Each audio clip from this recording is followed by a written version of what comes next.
बात्या आसुची आसंता काली लघुचाप सृष्टि एवं परवर्ती समय यह अवपातर रूप नेब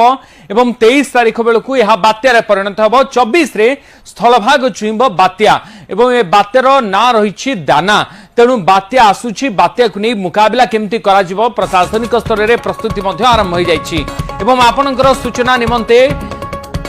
एक कथा आम कही रखुछु कि अक्टोबर 23 तारीख में बात्या आसुची 24 रे यह उपकूलवर्ती अंचल गुड़िक अतिक्रम करिबो किंतु निर्दिष्ट भाव में केउ अंचल